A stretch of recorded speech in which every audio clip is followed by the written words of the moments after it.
Hello बच्चों, चलिए प्रश्न को पढ़ते हैं। चित्र 2.41 में दर्शाए अनुसार तीन आवेश को संयोजित किया गया है। निकाय की वैद्युत स्थिति ऊर्जा यहाँ पे Q बराबर दे रखा है 1/10⁻⁷ कूलाम और A यहाँ पे दे रखा है 0.1 मीटर है।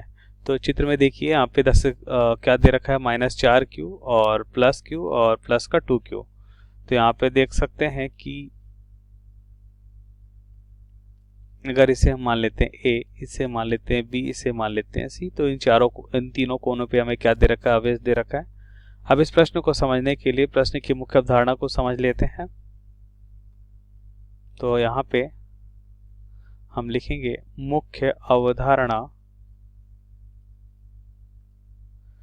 सबसे पहले हम क्या देखते हैं, सबसे पहले हम बिंदु आवेश के कारण स्थिति ऊर्जा को देख लेते हैं क्या होगा।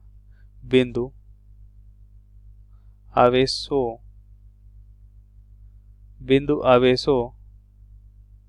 के कारण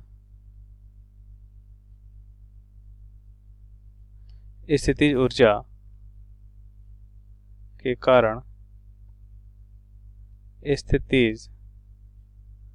ऊर्जा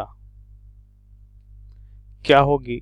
तो हम यहाँ पे देखते हैं कि बिंदु आवेश के कारण जो स्थिति ऊर्जा U मान लेते हैं, अगर आवेश Q1 और आवेश क्या है Q2 और इनके बीच की दूरी कितना हम मान लेते हैं, इनके आवेश की दूरी हम मान लेते हैं अगर R है तो इनकी स्थिति ऊर्जा कितनी हो जाएगी K Q1 Q2 बटा R होगी। यहाँ पे K का मान क्या होता है, K का मान हो जाएगा 9×10⁹ और एक बात याद रखेंगे कि अगर यहाँ पे धनात्मक होगा तो धनात्मक चिन्ह रखेंगे, ऋणात्मक होगा तो ऋणात्मक चिन्ह रखेंगे। यहाँ पे हमने धनात्मक आवेश लिए इसलिए हम धनात्मक चिन्ह रखते हैं। अब प्रश्नानुसार उत्तर को समझें। तो यहाँ पे हम देखेंगे कि कुल स्थिति ऊर्जा किसके क्या होगी। तो एक तो हम देखेंगे कि कुल स्थिति ऊर्जा हो जाएगी, इसे हम AB के कारण, फिर BC के कारण, फिर CA के कारण हम देखेंगे। तो यहाँ पे हम लिख सकते हैं कि कुल स्थिति ऊर्जा हो जाएगी पहले तो AB के कारण, AB आवेश के कारण, फिर BC और फिर CA आवेश के कारण।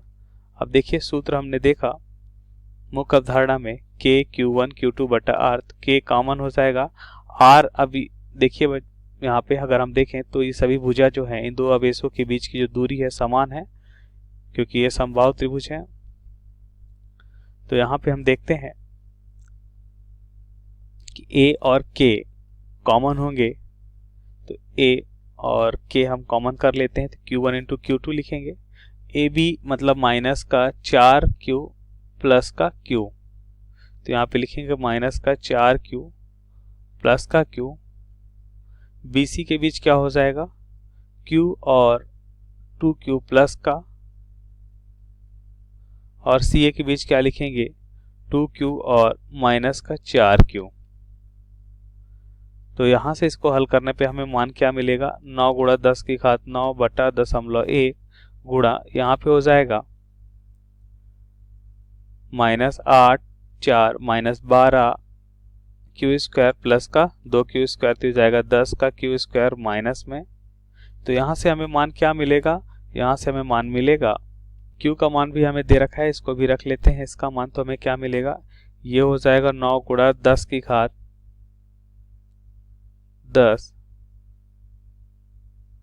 और एक ये भी है तो माइनस सामने की ओर लिखेंगे और 10⁻11 हो जाएगा गुणा Q²।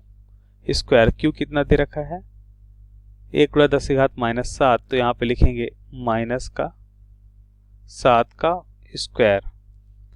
तो हमें क्या मिलेगा -9 गुणा 10⁻, कितना हो जाएगा 14 माइनस का और प्लस का 11, तो कितना बचेगा माइनस का 3, तो 9×10⁻³ जूल यह इस निकाय की ऊर्जा होगी। तो यह हमारे प्रश्न का सही उत्तर है। आशा करते हैं आपको समझ आया होगा। धन्यवाद।